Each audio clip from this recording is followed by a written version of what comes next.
దేవుడు. హల్లెలూయా, హల్లెలూయా. ఆరాధనకు యోగ్యుడా నిత్యము స్తుతించెదను, నీ మేలులను మరువకని ఎల్లప్పుడూ స్తుతి పాడెదను.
అలాగే సహోదరి కుమారి ముగ్గురు కలిసి ఒక ప్రత్యేకమైన పాటలు పాడి దేవుని మనం కలుస్తారు. Hallelujah hallelujah.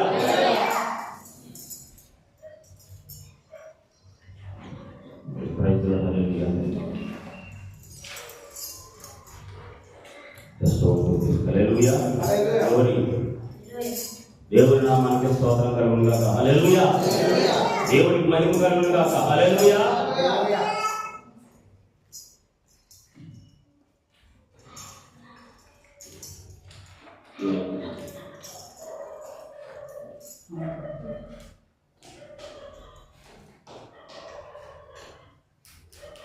Praise the Lord. Hallelujah.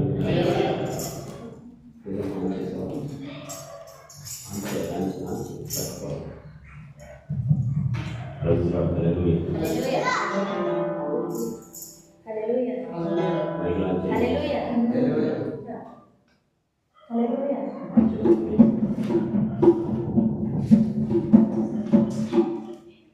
Praise the Lord. Hallelujah. Hallelujah.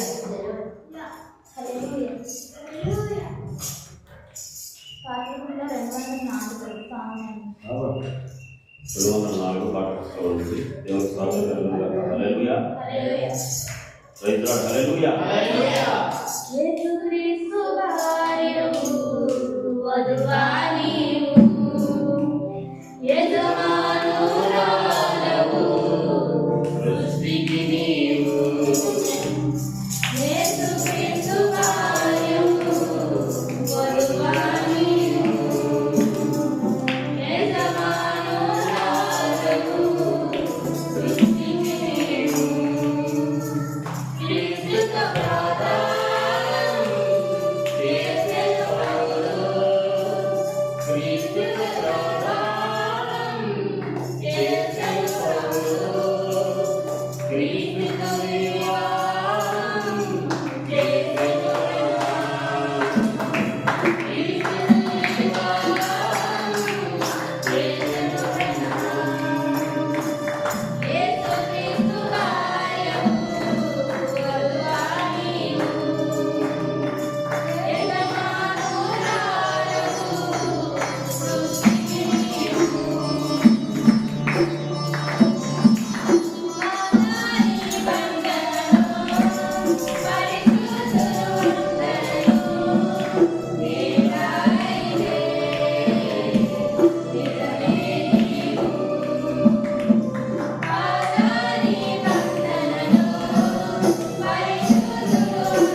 పాటలు పాడుతూ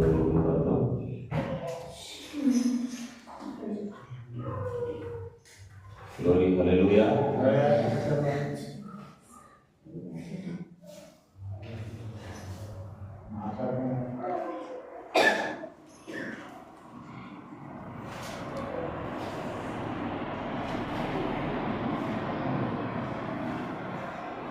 దేవుని స్తోత్రం. హల్లెలూయా. హల్లెలూయా. కేవలం నమ్ముచున్నాను నీ వాక్యం. ఆమేన్. 367 పాట పుస్తకం నుంచి 367 పాట. ఆమేన్. కేవలము నమ్ముచున్నాను నీ వాక్యము నమ్ము వారికి సమస్తము సాక్ష్యము అన్నావు యేసయ్యా యేసయ్యా నీ నమ్మకము దయచేయుము యేసయ్యా యేసయ్యా ఆ నమ్మకము దయచేయుము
మనం చేతి దేవుడు మరొకసారి సమర్పించుకుందాం. దేవుడికి అప్పగించుకుందాం. దేవా రాత్రి మమ్మల్ని దర్శించుకుందాం. ఈ వాక్యంతో మాట్లాడుతావా, ఈ వర్తమానంతో మమ్మల్ని మాట్లాడుతావా అని చెప్పి ప్రార్థన చేసుకున్నాం. హల్లెలూయా, హల్లెలూయా, హల్లెలూయా, హల్లెలూయా. ప్రతి ఒక్కరు కూడా ఎవరు లోనంగా ఉండదు. నిశ్శబ్దంగా దేవుడు స్తుతించాలి. నిశ్శబ్దంగా దేవుడు స్తుతించాలి. హల్లెలూయా, హల్లెలూయా, హల్లెలూయా, హల్లెలూయా. ప్రభువా నీకు స్తోత్రములు, స్తోత్రములు, స్తోత్రములు. మహానతుడానికి స్తోత్రములు. హల్లెలూయా, హల్లెలూయా, హల్లెలూయా. ప్రభువా నీకు స్తోత్రములు. ఓ స్తోత్రములు. ప్రస్తుత దినము యొక్క యేసయ్యానికి స్తోత్రములు. హల్లెలూయా, హల్లెలూయా, హల్లెలూయా. ప్రభువా నీకు స్తోత్రములు, స్తోత్రములు. హల్లెలూయా. ప్రస్తుత దినము యొక్క వాక్యమా నీకు స్తోత్రములు, స్తోత్రములు. ప్రార్థిస్తున్నాం. ప్రజలు ప్రార్థిస్తుండగా ప్రార్థన అనేది మహాపరిశుద్ధుడా మా ప్రభువైన యేసు, నిన్న నేడు నిరంతరము ఏకరీతి ఉన్నవాడా నీకే స్తుతులు స్తోత్రాలు నాయనా. నీవు ఆకాశ మహాకాశాల మీద ఆశ్రయపడు తండ్రి. భూమి నీ పాదపీఠమై ఉన్నది, ఆకాశం నీ సింహాసనము ప్రభువా. తండ్రి, ఈ సాయంకాలం ముందు మరలా నీ నామంలో కూడుకొనడం మాకు ఎంతో భాగ్యమైనది నాయన.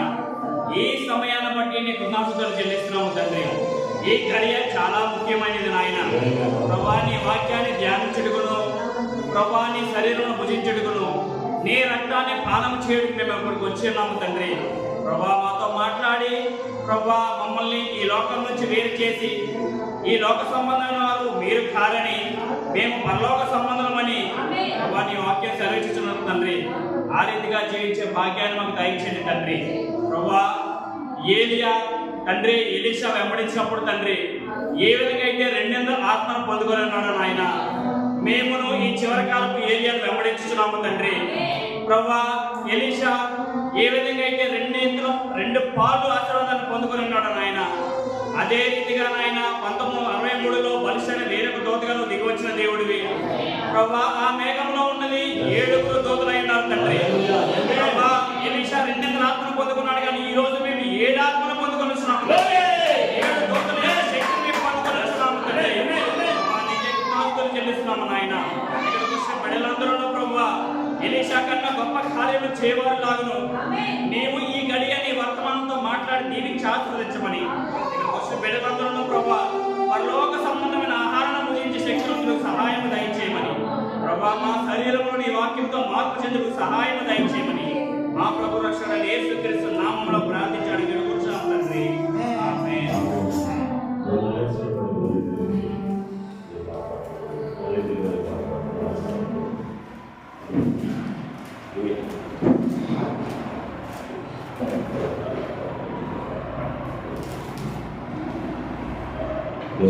Hallelujah. Only believe. Only believe. And all things are possible. Only believe. Lord, I believe, my Lord, I believe, and all things are possible. My Lord, I believe, my Jesus is here, my Jesus is here, and all things are possible. My Jesus is here. My Jesus is here. Hallelujah. మొదటి గ్రంథము 12వ అధ్యాయంలో చదువుకున్నాం. దినాన దేవుడు తన చిత్తాన్ని మన మధ్యలో బయలుపరచాలని నేను అనుకున్నాను. హల్లెలూయా. పరిశుద్ధాత్మ సహాయం చేయను గాక. మొదటి రాజుల గ్రంథము 12వ అధ్యాయము 12వ అధ్యాయం నుంచి 12వ అధ్యాయంలో వాక్యం చదువుకున్నాం మనం. 12వ అధ్యాయము మొదటి వచనం నుంచి ప్రారంభించుకొని చదువుకుందాం. వాక్య పఠనాన్ని చేస్తున్న ప్రతి ఒక్క ఆలోచించమని ప్రభు గారు కోరుతున్నాం. హల్లెలూయా, హల్లెలూయా. మొదటి రాజుల గ్రంథము 12వ అధ్యాయము మొదటి వచనం నుంచి నేను వాక్యాన్ని చదువుతున్నాను. రెహబామునకు పట్టాభిషేకం చేయడానికి ఇశ్రాయేలులందరూ షెకెమునకు రాగా రెహబాము షెకెమునకు పోయాడు. నెబాతు కుమారుడైన యెరోబాము రాజైన సొలొమోను అతడు పారిపోయి ఐగుప్తులో నివాసము చేయుచున్నాడు. యెరోబాము ఇంకా ఐగుప్తులోనే ఉండి ఆ సమాచారము వినేను.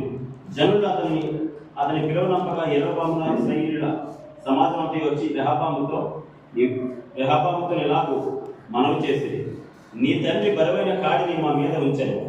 నీ తండ్రి నియమించిన కఠినమైన దాస్యమును మా మీద అతడు ఉంచిన బరువైన కాడిని నువ్వు చులకన చేసినాడుగా మేము నీకు సేవ చేయలేదు. అందుకు రాజు, మీరు వెళ్ళి 3 దినములైన తర్వాత నా ఎదుట తిరిగి రండి అని సెలవుగా జనులు వెళ్ళిపోయాయి. అప్పుడు రాజైన రెహబాము తన తండ్రి అయిన సొలొమోను బ్రతికున్నప్పుడు అతని సముఖమందు సేవ చేసిన పెద్దలతో ఆలోచన చేసి ఈ జనులకు ఏమి ప్రత్యుత్తరం ఇచ్చేదని వారిని అడగగా వారు, ఈ దినములనే నీవు ఈ జనులకు దాసులై వారికి సేవ చేసి మృదువైన మాటలతో వారికి ప్రత్యుత్తరం ఇచ్చేలా వారు సదాకాలము నీకు దాసులగుదిరని. అయితే అతడు పెద్దలు తనతో చెప్పిన ఆలోచనలు లక్ష్యపెట్టి తనతో కూడా పెరిగిన యవ్వనులను పిలిచి ఆలోచనను అడిగి వారికి ఇలాగ ప్రశ్న వేశాను, మా మీద నీ తండ్రి వచ్చిన కాడిని చులకన చేయడని నాతో చెప్పుకొనిన ఈ జనులకు ప్రత్యుత్తరం ఇచ్చినకు ఏ ఆలోచన మీరు చెప్పుదురు? అప్పుడు అతనితో కూడా ఎదిగిన ఆ యవనస్తులు ఈ ఆలోచన చెప్పారు, నీ తండ్రి మా కాడిని బరువైనదిగా చేశాను, కానీ నీవు దాన్ని చులకనగా చేయవలనని నీతో చెప్పుకొనిన ఈ జనులకు ఇలాగో ఆజ్ఞం, నా తండ్రి నడుము కంటే నా చిటికెన వేలు పెద్దదిగా ఉండదు. నా తండ్రి నడుము కంటే నా చిటికెన వేలు పెద్దదిగా ఉండదు. నా తండ్రి మీ మీద బరువైన కాడిని పెట్టాను, సరే నేను ఆ కాడిని ఇంకా బరువుగా చేయను. నా తండ్రి చౌకులతో మిమ్మల్ని శిక్షించాను, సరే నేను కొరడాలతో మిమ్మల్ని శిక్షించను. 3వ దినమందు నా ఎదుట రండి అని రాజు నిర్ణయం చేసి ఉన్నట్లు యెరోబాము జనులందరూ 3వ దినమున రెహబాము నొదకు వచ్చేది. అప్పుడు రాజు పెద్దలు చెప్పిన ఆలోచనను లక్ష్యపెట్టి యవనులు చెప్పిన ఆలోచన చొప్పున వారికి కఠినముగా ప్రత్యుత్తరం ఇచ్చి ఇట్లు ఆజ్ఞాపించారు, నా తండ్రి మీ కాడిని బరువుగా చేశారు, కానీ నేను మీ కాడిని మరీ బరువుగా చేయదును. నా తండ్రి చౌకులతో మిమ్మల్ని శిక్షించను, కానీ నేను కొరడాలతో మిమ్మల్ని శిక్షించను. జనులు చేసిన మనవిని రాజు ఈ ప్రకారం అంగీకరించకపోయాను. శిలోహీయుడైన అహియా ద్వారా నెబాతు కుమారుడైన యెరోబాముతో తాను పలికించిన మాట నెరవేర్చవలని యెహోవా ఎలాగూ జరిగించాడు. శిలోహీయుడైన అహియా ద్వారా నెబాతు కుమారుడైన యెరోబాముతో తాను పలికించిన మాట నెరవేర్చాలని యెహోవా ఎలాగూ జరిగించాడు. కాబట్టి ఇశ్రాయేలు వారందరూ రాజు తమ విన్నపం వినలేదని తెలుసుకొని రాజుకి ఎలాగ ప్రత్యుత్తమిచ్చి, దావీదులో మాకు భాగమేది, యెషయి కుమారుని యందు మాకు స్వాస్థ్యము లేదు. ఇశ్రాయేలు వారులారా మీ గుడారములకు పోబడి, దావీదు సంతతి వారులారా మీ వారిని మీరే చూచుకోండి అని చెప్పి ఇశ్రాయేలు వారు తమ గుడారములకు వెళ్ళిపోయారు. అయితే యోధా పట్టణంలో ఉన్న ఇశ్రాయేలు వారిని రెహబాము ఏలాడు. తర్వాత రాజైన రెహబాము వెట్టి పని వారి మీద అధికారి అయిన అదోరామును పంపగా ఇశ్రాయేలు వారు అందరూ రాళ్లతో అతని కొట్టినందున అతడు మరణమైంది. కాబట్టి రాజైన రెహబాము యెరూషలేమునకు పారిపోవాలని తన రథము మీద త్వరగా ఎక్కాడు. ఈ ప్రకారం ఇశ్రాయేలు వారు నేటి వరకు జరుగుతున్నట్లు దావీదు సంతతి వారి మీద తిరుగుబాటు చేసి మరియు యెరోబాము తిరిగి వచ్చిన ఇశ్రాయేలు వారందరూ విని సమాజంగా కూడి అతని పిలువనంపించి ఇశ్రాయేలు వారందరి మీద రాజుగా అతని పట్టాభిషేకం చేసి యోధా గోత్రీయులు తప్ప దావీదు సంతతి వారిని వెంబడించిన వారు ఎవరునూ లేకపోయారు. రెహబాము యెరోబామునకు వచ్చిన తర్వాత ఇశ్రాయేలు వారితో యుద్ధం చేసి రాజ్యము సొలొమోను కుమారుడైన రెహబాము తనకు మరలా వచ్చినట్లు చేటికి యోధా వారందరిలో నుండి బెన్యామీను గోత్రీయులలో నుండి యుద్ధ ప్రావీణులైన 180,000 మందిని పోగు చేశారు. అంతటి యెహోవా దైవజనులకు షమయా ప్రత్యక్షం ఎలాగూ సెలవిచ్చారు, సొలొమోను కుమారుని యోధా రాజైన రెహబాముతోను యోధా వారందరితోనూ బెన్యామీను అందరితోనూ శేషించిన వారందరితోనూ ఇట్లను యెహోవా సెలవిచ్చినదేమనగా, జరిగినది నా వలననే జరిగింది. మీరు ఇశ్రాయేలు వారు మీ సహోదరులతో యుద్ధము చేయటకు వెళ్ళక అందరూ మీ ఇళ్లకు తిరిగిపోవుడి. కాబట్టి వారు యెహోవా మాటకు లోబడి దాన్ని బట్టి యుద్ధములకు పోక నిలిచి తర్వాత యెరోబాము ఎఫ్రాయిము మన్యమందు షెకెమును పట్టణము కట్టించి అచ్చట కాపురం ఉండి అచ్చట నుండి బయలుదేరి పెనీయేలు కట్టించారు. జనులు యెరూషలేమునందున్న యెహోవా మందిరమందు బలులు అర్పించుటకు ఎక్కిపోవచ్చుండిన యెడల ఈ జనుల హృదయము యోధారాజైన రెహబాము అను తమ యజమాని తట్టు తిరుగును. అప్పుడు వారు నన్ను చంపి యోధారాజైన రెహబామునందు మరలా చేరుదు, రాజ్యము మరలా దావీదు సంతతి వారు తగును అని యెరోబాము తన హృదయమందు తలంచి ఆలోచన చేసి 2 బంగారపు దూడలు చేయించి జనులను పిలిచి, యెరూషలేమునకు పోవుట మీకు బహు కష్టము. ఇశ్రాయేలు వారులారా, ఐగుప్తు దేశంలో నుండి మిమ్మల్ని రప్పించిన మీ దేవుడు ఇదే అని చెప్పి ఒకటి బేతేలు నందును ఒకటి దాను నందును ఉంచెను. దాని వరకు ఈ రెంటిలో ఒకదానిని జనులు పూజించుట వలన రాజు చేసిన కార్యము పాపమునకు కారణమాయను. మరి అతడు ఉన్నత స్థలములు కట్టించి మందిరముగా ఏర్పరిచి లేవీయులు కాని సాధారణమైన వారిలో వాళ్ళని యాజకులుగా నియమించారు. మరియు యెరోబాము యోధా దేశమందు జరుగు ఉత్సవం వంటి ఉత్సవమును 8వ మాసము 15వ దినము జరుగు నిర్ణయించి బలిపీఠ మీద బలులు అర్పించుచు వచ్చాను. ఈ ప్రకారం బేతేలు నందు తాను చేయించిన దూడలకు బలులు అర్పించుచుండెను. మరియు తాను చేయించిన ఉన్నతమైన స్థలమునకు యాజకులను బేతేలు నందు ఉంచాను. ఈ ప్రకారం అతను యోచించిన దాన్ని బట్టి 8వ మాసము 15వ దినమందు బేతేలులో తాను చేయించిన బలిపీఠం మీద బలులు అర్పించుచు వచ్చాను. మన ఇశ్రాయేలు వారికి ఒక ఉత్సవం నిర్ణయించి దూపం పెట్టిన తానే బలిపీఠం ఎక్కాను. దేవుడు తన పరిశుద్ధ వాక్యం దీవించను గాక. మీరు ఇంటికి తర్వాత 1 రాజులు 12వ అధ్యాయం 13వ అధ్యాయం చదవండి. ఇంకా తేటగా మీకు బయటపడతారు. హల్లెలూయా. ప్రార్థన చేసుకుందాం. గొప్ప దేవుడా, మహాగణుడ, మహానతుడా, మా ప్రభు అయిన యేసు క్రీస్తునికి స్తోత్రములు. దేవా, ఇదిగోనైనా చదవబడిన వాక్య భాగములకు మీ ఆశీస్సులు జోడు చేయమని ప్రార్థిస్తున్నాం. ప్రభువా, నీ వాక్యంలో నుంచి మీరు మాట్లాడే దేవుడివి. ఈ గడికి ఒక వర్తమానికుడు పంపించున్నాం. అవును ప్రభువా, సాయంకాలపు సమయంలో సాయంకాలపు వర్తమానికుడు పంపించినందుకు నీకు స్తోత్రములు. ఈ సాయంకాలపు వర్తమానం సాయంకాలపు వెలుగే ఉన్నది ప్రభువా. ఇది నాయన మా మీద ప్రకాశింపచేసి చీకటిలో ఉన్న మమ్మలను నీ వెలుగులోకి నడిపించినందుకే కృతజ్ఞతాస్తుతులు చెల్లిస్తూ ఉన్నాం. ఈ రాత్రి నీ వాక్యము మా హృదయాన్ని తాకునుగాక, మా హృదయం కొయ్యబడునుగాక ప్రభువా. ఎస్లాడ్. అవును ప్రభు, నీ వాక్యము 2 అంచెలుగా వాడిన ఖడ్గమైనది. అది నాయన ప్రభువా మా హృదయానికి కొయ్యినదైనది ప్రభువా. మా నాయన మూలుగులను ఇవన్నీ ఎముకలను సైతము వివేచించినదైనది, హృదయాన్ని వివేచించేదైనది. ఈ వాక్యము బయలువెళ్ళుచుండగా ప్రతి బిడ్డతో మీరు మాట్లాడమని ప్రార్థిస్తున్నాను. ఇవన్నీ ఇక్కడ చేరవచ్చినటువంటి నీ బిడ్డలు మీరు జ్ఞాపకం చేసుకోండి, నీ ప్రజలను మీరు జ్ఞాపకం చేసుకోండి, నీ వధువులు మీరు జ్ఞాపకం చేసుకోదేవా. అవును ప్రభా, ఈ వాక్యం ఈ ప్రజల తల మీద నుంచి వెళ్ళిపోవడం కాదు కానీ వారి హృదయంలో ఇది స్థిరపడినట్లుగా సహాయం చేయండి. మంచి నేలలో పడిన విత్తనం వలె వాక్యం ఫలించినట్లుగా ప్రభు చూపించమని సహాయం చేయమని ప్రార్థిస్తున్నాను. అల్పుడును అయోగ్యుడైన నన్ను ప్రభు పక్కకు జరుపుకుంటూ నిన్ను ఆహ్వానిస్తున్నాను. నువ్వు రంగం మీద బలిసిన దోతగా ఉండి నాతో మాత్రం అందరితో మాట్లాడి ఈ వాక్యం ద్వారా మమ్మల్ని బ్రతికించమని ప్రభు అయిన యేసుక్రీస్తు నామములో ఈ ప్రార్థన అడుగుతున్నాము. దయచేసి కూర్చోండి. God bless you. Hallelujah. Hallelujah. ఇంటికి తర్వాత తేటగా ఆ యొక్క 1 రాజుల గ్రంథము 12వ అధ్యాయము 13వ అధ్యాయం మీరు చదవాలని కోరుతున్నాను. హల్లెలూయా. సమీపంలో మనం 7వ ముద్రలో నుంచి కొన్ని ప్రవక్త గారు చెప్పినవి, ప్రవక్త బోధించినవి, దేవుడు బయలుపరిచిన వాటిని మనం చూడాలని ఆశిస్తా ఉన్నాను. హల్లెలూయా. 7వ ముద్రలో నుంచి. ఎన్నో ముద్ర అండి? 7వ ముద్ర.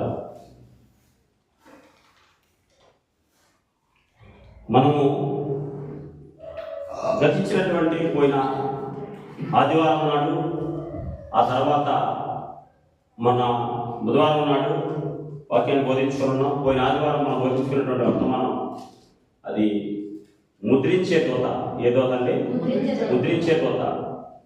అక్కడ మనం ఏం చేస్తున్నామంటే ప్రకటన గ్రంథము 7వ అధ్యాయంలో, హల్లెలూయా, ప్రకటన గ్రంథం 7వ అధ్యాయంలో భూమి యొక్క 4 దిక్కుల్లో 4 దూతలు నిలిచినట్టు చూసాం. మనం ఉన్నారండి ఇక్కడ?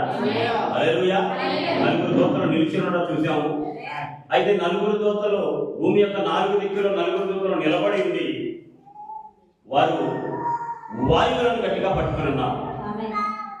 ప్రవక్తలు ఉన్నారు, వాయువులు అనగా యుద్ధములు పోరాటములు అనేవి. వాయువులు అనగా యుద్ధములు, పోరాటములు. ఆ తర్వాత సూర్యోదయ దిక్కు నుండి తూర్పు వైపు నుంచి హల్లెలూయా హల్లెలూయా సజీవుడకు దేవుని ముద్ర కలిగిన వేరొక దూత పైకి వచ్చి చూచితినని యోహాను అన్నాడు. హల్లెలూయా.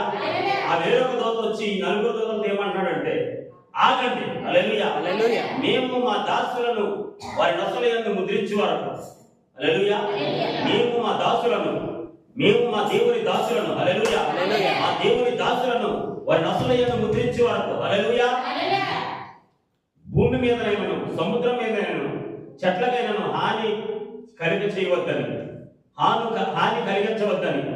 అదొంది మీకు బిగ్గరగా చెప్పాను. హల్లెలూయా. హల్లెలూయా. ప్రవక్త బ్రహ్మ ఏమంటున్నారంటే, యోధులు ఎల్లప్పుడూ దేవుని దాసులే. అన్ని జనమైన మనము దేవుని కుమారులకు, కుమార్తెలమై ఉన్నాం. ఆమేన్. మనం వధువై ఉన్నాం. హల్లెలూయా. యోధులు ఎల్లప్పుడూ దేవుని దాసులే. వింటున్నారా? కాబట్టి అది ఆ యొక్క 10 మంది కన్యకలు 144,000 మంది యూదులను వర్తమానంలో దేవుని ప్రవక్త ఏం చెప్పారంటే, అదే గంటకు, హల్లెలూయా, అదే సంవత్సరం, అదే తారీఖున, అదే గంటకు యుద్ధం ఆగిపోయింది. ఆ యుద్ధాన్ని ఆపింది ఎవరు అంటే ప్రవక్త అన్నాడు. ఈ రోజుకి కూడా ప్రపంచంలో ఆ యుద్ధాన్ని ఆపింది ఎవరో ఈ ప్రపంచంలో ఎవరికి తెలియదు. ఆ యుద్ధం ఎందుకు ఆగిపోతే ఎవరికి తెలియదు. హల్లెలూయా. కానీ వధువుగా నీకు నాకు దేవుడు బయలుపరిచాడు. 7వ దూత ద్వారా బయలుపరిచాడు, ఏలియా ద్వారా బయలుపరిచాడు. హల్లెలూయా. ఆ యుద్ధాన్ని ఆపింది ఎవరంటే అదిగో ఆ దూత, సీలింగ్ ఏంజెల్, ఆ ముద్రించే దూత వచ్చి యుద్ధాన్ని ఆఫ్ చేశాడు. హల్లెలూయా. అది 1918వ సంవత్సరము 11వ నెల 11వ తారీఖు ఉదయం 11 గంటలకు యుద్ధం ఆగింది అన్నాడు. హల్లెలూయా. అప్పుడు ఏం జరిగింది? 11వ గడియ ప్రజల లోపలికి ప్రవేశించారు. దేవునికి స్తోత్రం కలుగుగా. అవన్నీ కూడా మనం అక్కడ చదువుతా ఉన్నాం. ఇంకా ప్రవక్త ఉన్నాడు ఇక్కడ. ఆ 10 మంది కన్యకలు 144,000 మంది యూదుల వర్తమానంలో ప్రవక్త ఉన్నాడు. అనేకులు ఏమనుకుంటున్నారంటే, ఈ ప్రకటన గ్రంథము 7వ అధ్యాయంలో ఉన్నటువంటి ఈ 1,44,000 మంది యూదులను ఏమనుకుంటున్నారంటే, 12 గోత్రాల నుంచి ఒక్కొక్క గోత్రం నుంచి 12,000 మంది చొప్పున, 12 గోత్రాల నుంచి ఒక్కొక్క గోత్రం నుంచి 12,000 చొప్పున 1,44,000 మంది యూదులను ఆయన ఎన్నుకున్నాడు. హల్లెలూయా. హల్లెలూయా. ముందుగా ఏర్పరచుకున్నాడు. హల్లెలూయా. హల్లెలూయా. ఆ యొక్క 1,44,000 మందిని చాలా మంది ఏమనుకుంటారంటే, వారు వధువు అని అనుకుంటున్నారు, వారే వధువు అని అనుకుంటున్నారు. కానీ ప్రవక్త బ్రహ్మ గారు అన్నాడు, హల్లెలూయా, ఎందుకంటే ప్రవక్త బ్రహ్మ గారు అన్నాడు ఏమంటే, 1,44,000 మంది అటువంటి యూదులు వధువు కాదు. హల్లెలూయా. వారు దేవుడి చేత ఎన్నుకోబడినటువంటి యూదులై ఉన్నారు. హల్లెలూయా. వారు యూదులై ఉన్నారు. హల్లెలూయా. వధువు కాదని క్లియర్ గా చెప్పాడు.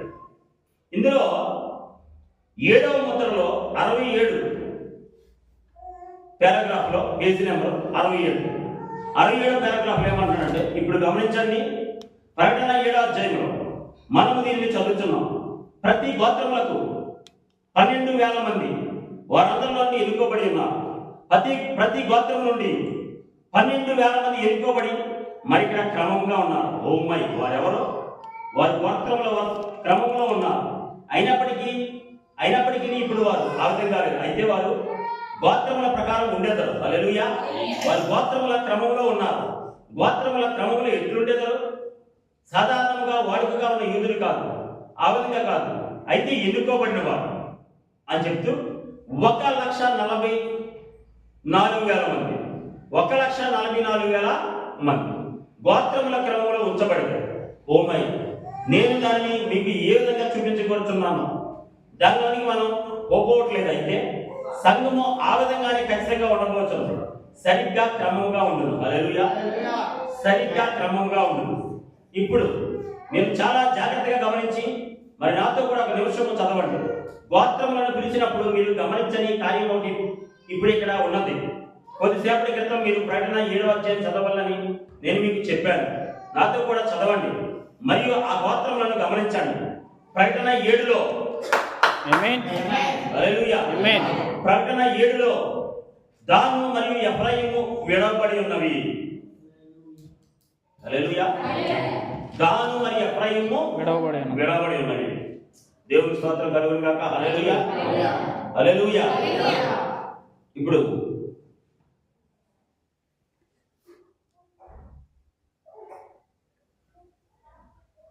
ఒక నిమిషం.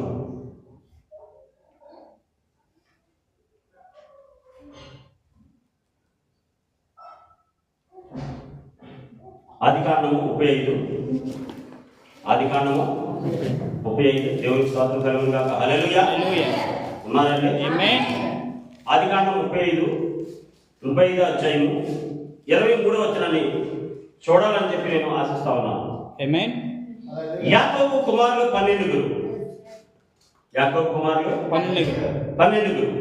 యాకోబు జ్యేష్ఠ కుమారుడు రూబేను 1, సిమియోను 2, లేవి 3, యోదా 4, ఇస్సాకారు 5, జెబూలూను 6. వీరు లేయా కుమారులు. ఎంతమంది అయ్యారు? 6 అయ్యారు. 24. రాహేలు కుమారులు యోసేపు, బెన్యామీను 6, 2, 8. హల్లెలూయా. 8.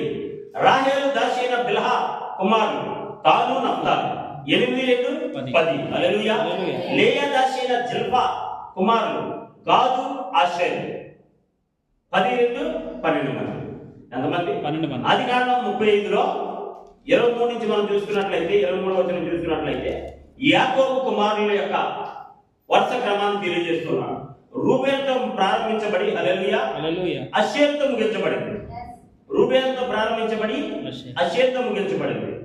ఏ భార్యకి ఎంతమంది జన్మించారు? హల్లెలూయా. యాకోబు కుమారులు లేయాకి ఎంతమంది జన్మించారు? రాహేలుకి ఎంతమంది జన్మించారు? రాహేలు దాసి అయినటువంటి బిల్హాకి ఎంతమంది జన్మించారు? అలాగే లేయా దాసి అయిన జిల్పా యొక్క కుమారులు ఎంతమంది? ఆ 12 మంది లిస్ట్ అక్కడ కనబడుతుంది. హల్లెలూయా. ఆదికాండము 35లో అర్థమవుతుందా? కానీ అక్కడ మనం గమనిస్తే ప్రవక్త గారు చెప్పినట్లుగా దేవునికి స్తోత్రం కలుగును గాక. హల్లెలూయా. ప్రకటన 7వ అధ్యాయంలో ప్రవక్త అన్నాడు అక్కడ గోత్రముల వరుసలో దాను, ఎఫ్రాయిము లేవు, విడవబడ్డాయన్నారు. ఉన్నారు? దాను, ఎఫ్రాయిము లేదు, విడవబడ్డాయన్నారు. విన్నారా? హల్లెలూయా. అయితే గమనించండి, ఈ రాత్రి ఆ దాను, ఎఫ్రాయిము గోత్రములు ఎందుకు విడవబడ్డాయి? ఆ యొక్క లిస్టులో నుంచి ఎందుకు తీసివేయబడ్డాయి? హల్లెలూయా. ఉన్నారా? హల్లెలూయా. ఉన్నారండి ఇక్కడ? దేవుని స్తోత్రం. హల్లెలూయా.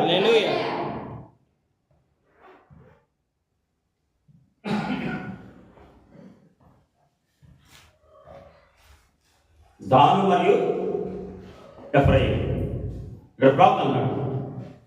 ప్రకటన 7లో దాను మరియు ఎఫ్రాయిము విడవబడి ఉన్నాయి మరియు వారితో కూడా అవి లెక్కింపబడలేదు. ప్రకటన 7లో మిగతా గోత్రాలతో ఈ దాను, ఎఫ్రాయిము గోత్రాలు లెక్కింపబడలేదు. దాన్ని మీరు గమనించిందిరా? వారి యొక్క స్థానంలో యోసేపు మరియు లేవి వచ్చింది. దానిని మీరు గమనించిందిరా? దాను,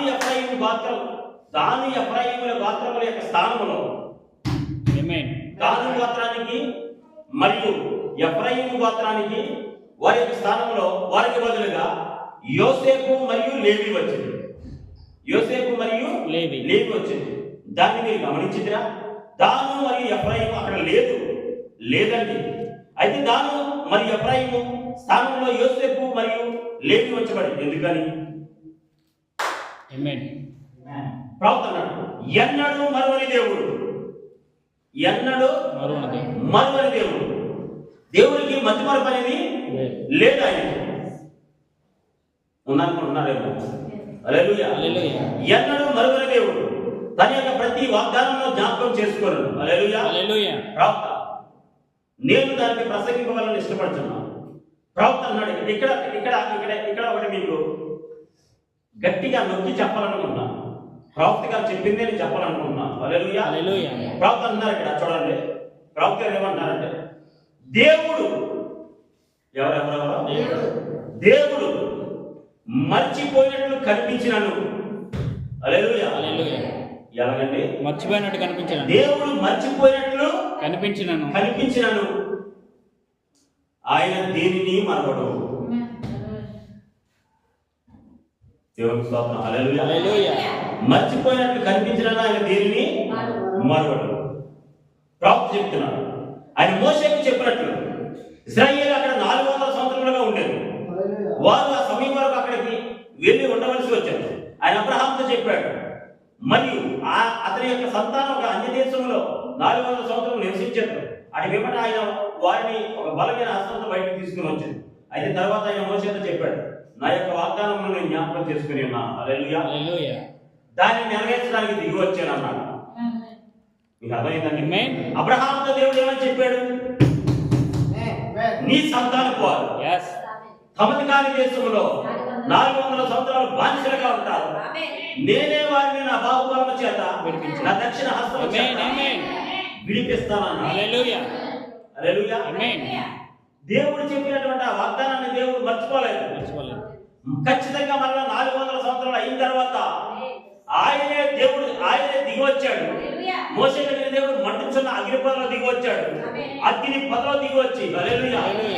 అగ్ని పొదలో దిగి వచ్చింది ఏంటి? అగ్ని స్తంభము. ఆమేన్. అగ్ని స్తంభము మోషే దగ్గరికి అగ్ని పొదలో దిగి వచ్చాడు. పొదలోనికి దిగి వచ్చాడు. ఆమేన్. ఈ అగ్ని స్తంభం ఒక పొదలోనికి దిగి వచ్చాడు. హల్లెలూయా. హల్లెలూయా. ఈ అగ్ని స్తంభం ఎవరు? దూత. ఈ అగ్ని స్తంభం ఎవరు? దేవుడే ఉన్నాడు. దేవుడు ఏమైనాడు? అగ్ని స్తంభము. రాత్రి పగటి వేళ మేఘ స్తంభం గాను, రాత్రి వేళ అగ్ని స్తంభంగా ఉన్నాడు. అగ్ని స్తంభమే మేఘ స్తంభం అయింది. ఆమేన్. మేఘ స్తంభమే అగ్ని స్తంభం అయింది. హల్లెలూయా. హల్లెలూయా. విన్నారా? ఆమేన్. కాబట్టి ప్రియమైనటువంటి సహోదరి సహోదరుడా, నీవు నేను తెలుసుకోవాల్సింది ఏంటంటే, దేవుడు మర్చిపోయాడేమో అనుకుంటావేమో కానీ ఆయన దేనిని మరవడు. ఆయన దేన్ని మర్చిపోడు. హల్లెలూయా. హల్లెలూయా. ప్రవక్త అంటున్నాడు ఆయన తన వాగ్దానాన్ని జ్ఞాపకం చేసుకోవాలి. ఆయన అబ్రహాంకు చెప్పినటువంటి వాగ్దానం చొప్పున దిగివచ్చి హల్లెలూయా ఆయనే ఐగుప్తు దేశంలో నుండి వారిని విడిపించుకోవాలి. ఎలాగా? ప్రవక్త మోషే ద్వారా. మోషేను దర్శించి హల్లెలూయా. హల్లెలూయా. మోషేను దర్శించి మోషేతో మాట్లాడి మోషేకు తన ప్రణాళిక అంతటిని తెలియజేసి గాడ్ హ్యాస్ ఏ ప్లాన్. దేవుడి దగ్గర ఒక ప్రణాళిక ఉన్నది. దేవుడి దగ్గర ఒక ప్రణాళిక కలిగి ఉన్నాడు. ఆయన ఒక చిత్తం ఉన్నది. ఆయన ఉద్దేశం ఉన్నది. హల్లెలూయా. ఆ ఉద్దేశం అందరిని ఎవరికి బయలుపరిచాడు? ఆ మొదటి నిర్గమనంలో ఎవరికి బయలుపరిచాడు? ఒక ప్రవక్త. మొదటి నిర్గమన ప్రవక్త ఎవరు? మోషే. హల్లెలూయా. మొదటి నిర్గమన ప్రవక్త ఎవరండి? మోషే. ఉన్నాడు. హల్లెలూయా. హల్లెలూయా. మొదటి నిర్గమన ప్రవక్తకి దేవుని స్తోత్రం. హల్లెలూయా. మొదటి నిర్గమన ప్రవక్తకి ఆయన బయలుపరిచాడు. ఎలా వినిపిస్తాడో బయలుపరిచాడు. హల్లెలూయా. విన్నారండి? ఆమేన్. కాబట్టి ప్రియమైన దేవుని సంగమా, ఆమోసు గ్రంథము 3వ అధ్యాయము 7వ వచనం ప్రకారముగా దేవుని వాక్యము ఎల్లప్పుడూ ప్రవక్త యొద్దకు మాత్రమే వచ్చింది. దేవుని ప్రవక్త అంటాడు.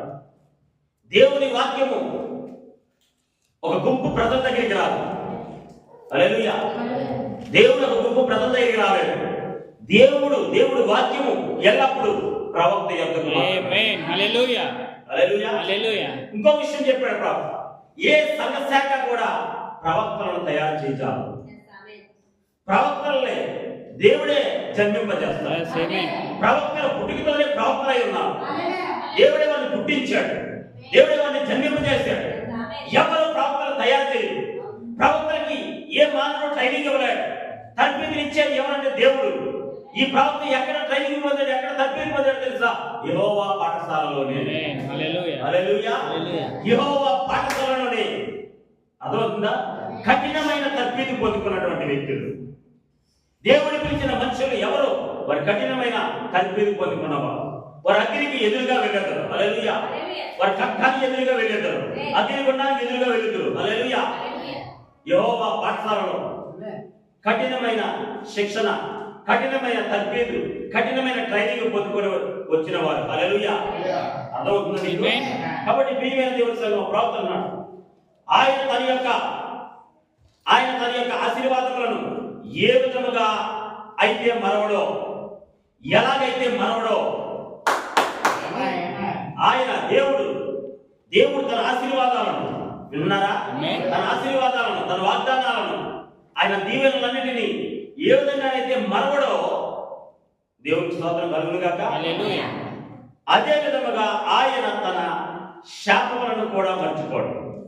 ఆయన ఆశీర్వాదాలు ఎలాగైతే మర్చిపోడు, శాపములు కూడా మర్చిపోడు. ఆయనకి మతిమరుపు లేదు, దేవుడికి మతిమరుపు లేదు. హల్లెలూయా. హల్లెలూయా. ప్రార్థన అయితే ఆయన చేయి ప్రతి వాగ్దానంతోనూ ఆయన నిలిచి ఉంటుంది. ఇప్పుడు ఇక్కడ వారు ఎందుకు తప్పిపోయారో ఇక్కడ ఉన్నది. ఇప్పుడు మీరు కనుక గమనించినట్లయితే ఇప్పుడు చదవండి.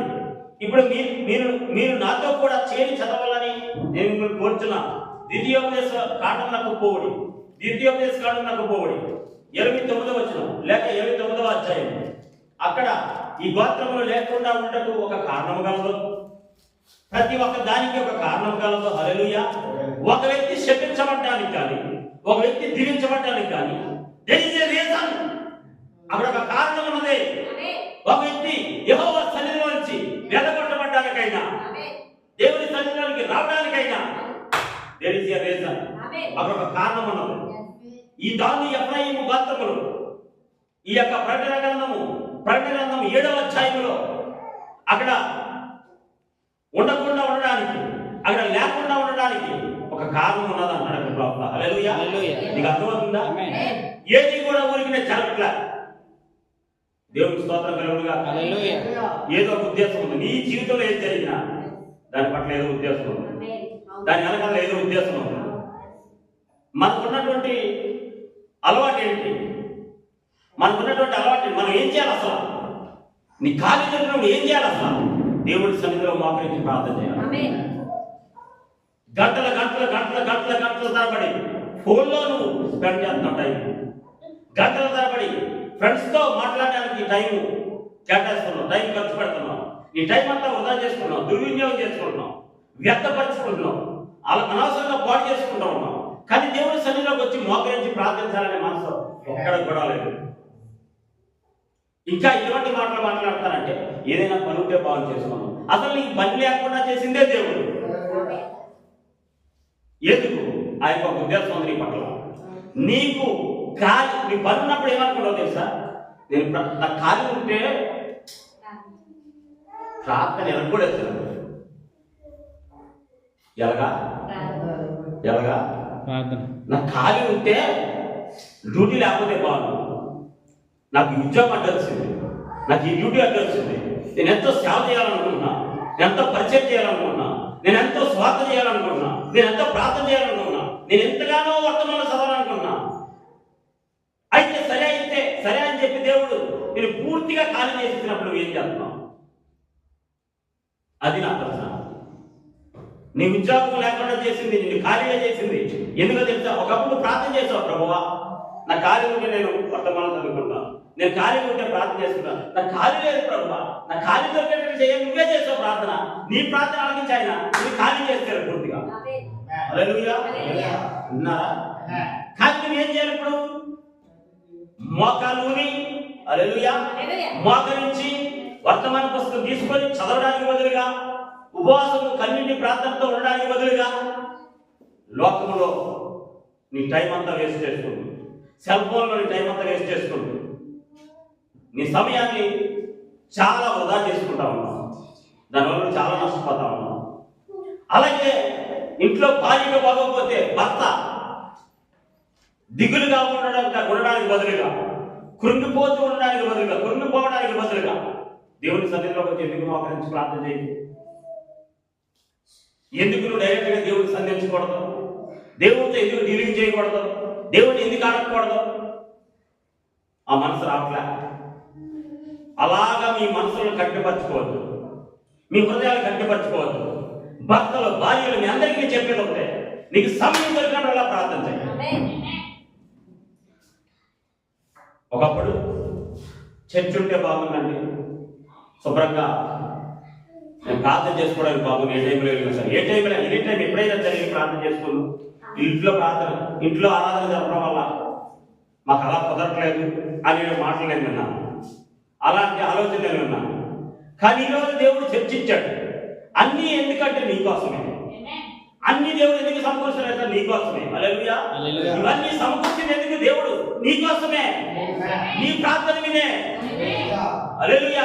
దేవుడికి మార్గాన్ని తెరిచాడు, దేవుడికి ద్వారాన్ని తెరిచాడు. ఇచ్చాడు. యెహోవా ఈరేగా ఉండి అన్ని సమకూర్చాడు. ఈరోజు అన్నీ ఉన్నాయి. మరి ఆ రోజు ఉన్న మనసు ఈ రోజు నీకు ఎందుకు లేదు? ఆ రోజు ప్రార్థన చేసుకోవాలని మనసు ఆ రోజు నీకు ఉన్నప్పుడు ఈరోజు అన్ని ఏర్పాటు చేశాడు కాబట్టి ఈరోజు నీకు ఎందుకు ఆ మనసు లేదు? దేవుడిని ఖచ్చితంగా లెక్క అడుగుతాడు. పురుషులైనా స్త్రీలైనా విడిచిపెట్టాడు. నీ ఖాళీ ఉన్నప్పుడు ఏం చేయాలా? వచ్చి ప్రార్థన చేయాలి. తాళాలు తీసుకో, అక్కడే ఉంటాయి. తాళాలు తీసుకొని ఓపెన్ చేసుకొని మోకాలు వేసుకొని ప్రార్థన చేసుకో, ఫ్యాన్ వేసుకో, నీ ఇష్టం ఏదైనా చెయ్యి, ప్రార్థన చెయ్యి. ఖచ్చితంగా దేవుడు రంగం మీదకి వస్తాడు. నీ కుటుంబం గురించి నీకే బాధ్యత లేకపోతే, నీ భార్య గురించి నీకే బాధ్యత లేకపోతే, హల్లెలూయా విన్నారా? దేవునికి స్తోత్రం కలుగును గాక. Hallelujah, praise the Lord. హల్లెలూయా. విన్నారా మీరు? ప్రవక్త ఏమన్నాడు ఇక్కడ? ప్రవక్త ఏమన్నాడు? అక్కడ ఈ గోత్రములు లేకుండా ఉండడానికి ఒక కారణం కలదు. అమ్మ వినండి, ఆడొద్దు ఇక్కడ. అక్కడ ప్రకటన 7వ అధ్యాయంలో అక్కడ ఈ గోత్రములు దాని ఎఫ్రాయిములు, ఈ 2 గోత్రాలు అక్కడ ఉండకపోవడానికి ఒక కారణం ఉంది. నీ జీవితంలో ఏదైనా జరుగుతుందంటే ఒక కారణం ఉంది. ఎక్కడో తేడా ఉంది, సరి చేసుకో. ఎక్కడో తేడా ఉంది, సరి చేసుకో. హల్లెలూయా. ఎక్కడో తేడా ఉంది, సరి చేసుకో. దేవుడు ఈ రాత్రి నీతో మాట్లాడుతూ ఉన్నాడు. ఎక్కడో తేడా వచ్చింది. నువ్వు బయటికి నువ్వేమనుకున్నా తెలుసా? నేను ప్రార్థన చేసుకుంటున్నా, నేను బైబిల్ చదువుకున్నా, నేను వర్తమానం చదువుకున్నా, సంఘంలో అందరికన్నా నేనే గొప్ప ప్రార్థనాపరుడిని, నేనే బాగా ప్రార్థన చేస్తాను అని నువ్వు అనుకుంటున్నావు. అలాగే నేను చూసిన సేవకుడు అనుకుంటున్నాడు. అలాగే నీ తోటి సహోదరుడు కూడా అనుకున్నా. పలానా సహోదరుడు హాస్టర్ గారు ఎప్పుడు పిలిచినా ప్రార్థన చేస్తాడు. వచ్చి మైకులో చాలా భక్తిపడ్డాను అనుకున్నాను. ఫలానా సిస్టర్ హాస్టర్ గారు ఆ సిస్టర్కి ఎప్పుడు ప్రార్థన చేస్తారంటే ఆమె ఎంత భక్తి చేస్తుందో. కానీ దేవుని యొక్క మిగతా విషయాలు కూడా చూస్తా ఉన్నాను. ఇవన్నీ మంచిదే, కానీ నేను చెప్పేది ఏంటి? ఒకప్పుడు నీకున్న ఆసక్తి ఏమైంది? ఒకప్పుడు కోరినటువంటి ఆ కోరిక ఏమైంది? దేవుడు నువ్వు అడిగావు కదా ప్రార్థనలో, ప్రభువా నాకు ఒక మందిరం ఇచ్చినట్లయితే, ప్రభువా మాకు ఒక మందిరం ఇచ్చినట్లయితే, హల్లెలూయా, దేవా మాకు ఒక చర్చి ఇచ్చినట్లయితే మేము ప్రార్థన చేసుకుంటాం. వచ్చి హన్నా తన హృదయాన్ని దేవుడి సన్నిధిలో కుమ్మరించినట్లుగా నా హృదయాన్ని కుమ్మరిస్తాను ప్రభువా అని చెప్పి నువ్వు అడిగావు కదా. ఈరోజు దేవుడు అన్ని ఇచ్చాడే. మీకు అర్థమవుతుందా? మరి ఇప్పుడు ఆసక్తి ఎక్కడ ఉంది? ఆ కోరిక ఎక్కడ ఉంది? దేవుని సన్నిధిలోకి వచ్చి ప్రార్థించొద్దని ఎవడైనా అభిప్రాయం ఉన్నాడా? లైట్ వేయొద్దు, ఫ్యాన్ వేయొద్దని నిన్ను బెదిరించేవాడు ఉన్నాడా? ఆటంకపరిచేవాడు ఉన్నాడు? ఎప్పుడో లేడు. ఫుల్గా మీకు స్వతంత్రం ఉంది ఇక్కడ. హల్లెలూయా. పూర్తిగా స్వతంత్రం ఉంది ఇక్కడ మీకు. హల్లెలూయా. ఉన్నారా మీరు? దేవుని భక్త ఉన్నాడు. అక్కడ ఈ గోత్రములు లేకుండా ఉండడానికి ఒక కారణం కలదు. ఏదో కారణం. ప్రతి ఒక్క దానికి ఒక కారణం ఉన్నది. హల్లెలూయా. ప్రతి ఒక్క దానికి ఒక కారణం ఉన్నది. ఉన్నారా? దేవుని స్తోత్రం. Hallelujah. Praise the Lord. Hallelujah. ప్రతి ఒక్కదానికి ఒక కారణం ఉంది. ప్రతి ఒక్కదానికి ఒక కారణం ఉంది. ఉన్నారండి? ప్రవక్త చెప్తున్నారు. ద్వితీయోపదేశ కాండం మనం ద్వితీయోపదేశ కాండం 29వ అధ్యాయం తీసుకురావాలని ఉన్నాం. ఇప్పుడు మేము దాన్ని అర్థం చేసుకున్నట్లు ప్రభువా మాకు సహాయపడదు. ఇప్పుడు మేము ద్వితీయోపదేశ కాండము 29వ అధ్యాయం 16వ వచనం ప్రారంభించవలనని ఉన్నాం. ఇప్పుడు వినండి, మోషే మాట్లాడుతున్నాడు. మనము ఐగుప్తు దేశమందు ఎట్లు నివసించుదమో మీరు దాటి వచ్చిన జనముల మధ్య నుండి మనం ఎట్లు దాటి వచ్చేదేమో మీరు ఎరుగుదురు. వారి హేయ క్రియలను కర్రతోనూ, మళ్ళీ నేను నెమ్మదిగా చదువుతాను, వారి హేయ క్రియలను కర్రతోనూ, రాతితోనూ, వెండితోనూ, బంగారంతోనూ చేయబడిన వారి విగ్రహములను మీరు చూచితిరి కదా. ఒక చిన్న విగ్రహమునో లేక అటువంటి దానిని దేనినో ఒక చిన్న పరిశుద్ధ సిసిలియ విగ్రహమును అందరూ మోసుకొని వెళ్ళింది. మరి ఆ విధంగా చూడండి. కావున వినండి, ఆ జనముల దేవతలను పూజించుటకు మన దేవుడైన యెహోవా యొద్ద నుండి తొలగు హృదయం గల ఆ జనముల దేవతలను పూజించుటకు మన దేవుడైన యెహోవా యొద్ద నుండి తొలగు హృదయం గల పురుషుడే కానీ, స్త్రీయే కానీ, కుటుంబమే కానీ, గోత్రమే కానీ నేడు మీలో ఉండకున్నట్లును మరణకరమైన దుష్కృత్యములకు అట్టి మూలమైనది మీలో ఉండకున్నట్లును నేడు ఈ నిబంధన మీతో చేయించున్నాను. అట్టి పనులను చేయువాడు ఈ శాప వాక్యములను వినినప్పుడు మద్యము చేత దప్పు తీర్చుకున్న వల్లని నేను నా హృదయ కాఠిన్యమును నడుచుచుండినను నాకు క్షేమం కలిగినని నేను ఆశీర్వాదం పొందినని అనుకున్నాను. 70 చదువుతున్నా చూడండి. జనులు చెప్పేందరూ ఆహా, అతను తనను తాను ఆశీర్వదించుకుంటున్నాడు. ఒక చిన్న సిలువను లేక మరి దేనిలో చేసుకున్నట్టు మీరు ఎరుగుదురా? ఇప్పుడు కూడా దాన్ని చేస్తున్న కార్యములు మీరు గమనించండి. అది విగ్రహారాధన లక్షణం. చాలా మంది నెలలో సిలువలు వేసుకుంటారు అనుకున్నారా? ప్రవక్త ఏమంటాడంటే అది విగ్రహారాధన లక్షణం. అది విగ్రహారాధన. తన సొంత హృదయమునందు, తన సొంత ఆలోచన యందు, తన సొంత మనస్సునందు అతడు తను తాను ఆశీర్వదించుకున్నాడు. తన దాహమునకు మద్యము చేత దప్పి తీర్చుకుంటున్నాడు. కేవలం త్రాగుడు మాత్రమే, అది ఏ భేదమును చేయదు. మీరు త్రాగినను పర్వాలేదు, కానీ సంగమునకు వెళ్తే చాలు అందరూ. అయితే యెహోవా వారిని క్షమింపనన్నాడు. నువ్వు తాగినా పర్వాలేదు, బీడి కాల్చా. నేను చెప్తున్నాను, మళ్ళీ వినండి. బీడి కాల్చే అలవాటు, చుట్ట కాల్చే అలవాటు ఉన్న వాళ్ళు మానుకోవడం జరిగింది. ఏమంటాడు ఇక్కడ? యెహోవా వారిని క్షమింపనన్నాడు. అటువాడు మీలో ఉండిన ఎడల నిశ్చయంగా యెహోవా కోపమును ఓర్మియు ఆ మనుషుల మీద పొగరాజు. దానిలోని ఒక వాక్యమును కూడా తీసివేయవద్దు, లేక దానికి చేర్చనవద్దు. చూడండి, ఈ గ్రంథంలో రాయబడిన శాపములన్నీ మనకి తగలను. యెహోవా అతని పేరు ఆకాశం కింద ఉండకుండా తుడిచివేయను. అది అతను ఇక్కడ భూమి మీద ఉన్నప్పుడు ఆకాశం కింద. మరి ఈ ధర్మశాస్త్ర గ్రంథంలో రాయబడిన శాపములన్నింటిని బట్టి వారికి కీడు కలిగేటికై యెహోవా ఇశ్రాయేలు గోత్రములన్నింటిలో నుండి వారిని వేరుపరచును. హల్లెలూయా. ఇప్పుడు ప్రవక్త చెప్తున్నాడు, కావున ఎవడైనా ఒక విగ్రహమును సేవించిన ఎడల